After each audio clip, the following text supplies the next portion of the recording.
कोलकाता पश्चिम बंगाल के आसनसोल में अवैध कोयला तस्करी पर चल रही सीबीआई और ईडी की कार्रवाई के बावजूद अवैध कोयला का कारोबार थमने का नाम नहीं ले रहा है। यही कारण है कि पश्चिम बर्धमान के एआईएमआईएम जिला अध्यक्ष दानिश अजीज राजभवन पहुंच गए, जहां उन्होंने लिखित रूप से आसनसोल में हो रही अवैध कोयले के कारोबार की शिकायत पश्चिम बंगाल के राज्यपाल डॉक्टर सीवी आनंद बोस के हाथों में सौंप दिया।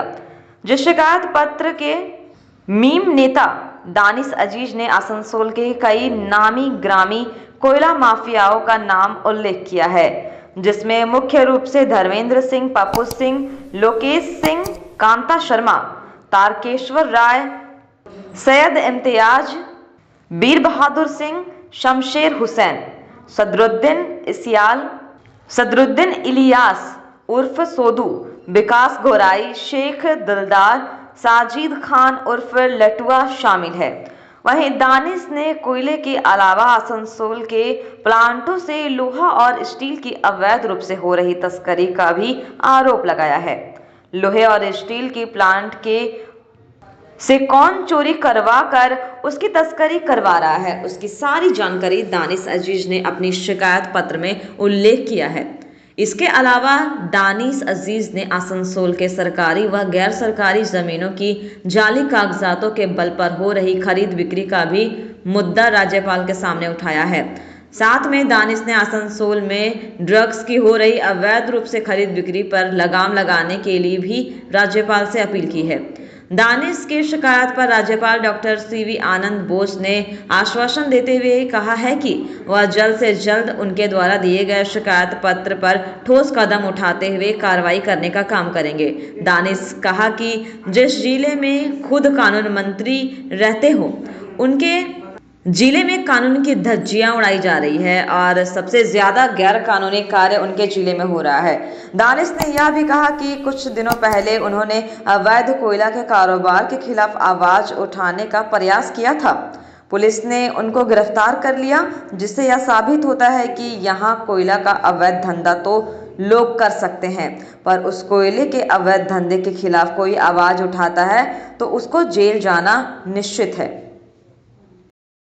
Governor of West Bengal CV Ananda Bose ji का बहुत बहुत थैंक यू करना चाहता हूं। उसके साथ साथ आज हम लोग सीवी आनंद बोस जी से मुलाकात किए और उनको 3-4 चीज़ों से जो हमारे डिस्ट्रिक्ट में पश्चिम बर्धमान में चल रही है उसको लेकर हम लोगों ने एक आवाज़ उठाया, एक पुरजोर उनको इन्फॉर्मेशन दिया। आप देख रहे होंगे ये लेटर है, ये लेटर हम लोगों ने गवर्नर साहब को दिया है और इस लेटर में यही लिखा है। इस लेटर में मेनली 3 चीज़ लिखा हुआ है कि पश्चिम बर्धमान डिस्ट्रिक्ट में, जिस डिस्ट्रिक्ट में मंत्री मलय घटक लॉ मिनिस्टर है, उनका डिस्ट्रिक्ट में उनके विधानसभा में सबसे ज़्यादा हीरोइन और कोकीन का सेल हो रहा है। बढ़ता हुआ मात्रा, increase of sale of heroin and cocaine. क्यों? उसके बाद हमारे पश्चिम बर्धमान में कोल्स, सैंड्स, सेल, ईसीएल, इन सबको लूट कर गवर्नमेंट प्रॉपर्टी को तार-तार किया जा रहा है और इन सब के जिम्मेदार सिर्फ और सिर्फ सीआईएसएफ, पुलिस एडमिनिस्ट्रेशन और वाइट कॉलर कुछ लोग हैं। और मैंने इसमें कुछ लोगों का नाम भी दिया है गवर्नर साहब को। वो लोग हैं, वो सब इसके जिम्मेदार हैं, क्योंकि ये कहीं ना कहीं theft of minerals, coal, sand और स्टील का जो हो रहा है उस सब के जिम्मेदार ये जो 10 लोगों का हमने नाम दिया है, इसमें ये 10 लोग हैं। आपको मैं बता दूं, ये सब 10 जन जो हैं, पप्पू सिंह, लोकेश सिंह, कांता शर्मा, तारकेश्वर राय, सैयद इम्तियाज धर्मपुर, बीर बहादुर सिंह, ये टीएमसी के लीडर भी हैं, सबसे बड़ी बात। उसके बाद शमशेर हुसैन, बहुला पंडेसर के, ये पुराने कोल माफिया हैं। शेख सदरुद्दीन, विकास गोराई, दिलदार और साजिद खान, ये लटुआ के नाम से फेमस है, रानीगंज। तो ये लोग जो हैं, ये लोग आए दिन इलीगल तरीके से अपने साम्राज्य को बड़ा करते जा रहे हैं। कहीं ना कहीं कोई कोल में है, कोई सैंड में है, कोई सेल में है, कोई ईसीएल में है और नुकसान करता जा रहा है। क्राइम वहाँ बढ़ रहा है, तो वहाँ प्रशासन क्या कर रही है? प्रशासन कहीं ना कहीं नतमस्तक होकर बैठी है। सब एक दूसरे से सेटिंग की राजनीति कर रही है। सिर्फ और सिर्फ खेला और मेला का खेला चल रहा है बंगाल में।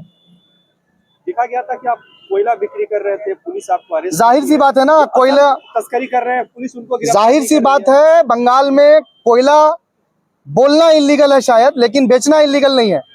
उसका जीता जाता एग्जाम्पल था मेरा अरेस्टिंग और उसी के हवाले से आज हम लोगों ने आपके गवर्नर साहब को डेपुटेशन दिया है। देखते हैं गवर्नर साहब क्या इस पे एक्शन लेते हैं। क्या आश्वासन दिया? उन्होंने बोला इस पे स्ट्रिक्ट एक्शन हम लेंगे और इमीडिएटली हम वहाँ के पुलिस एडमिनिस्ट्रेशन को इसकी जानकारी देते हुए एकदम पुरजोर इसके खिलाफ स्ट्रिक्ट एक्शन लिया जाएगा। आपको क्या लगता है कि सिर्फ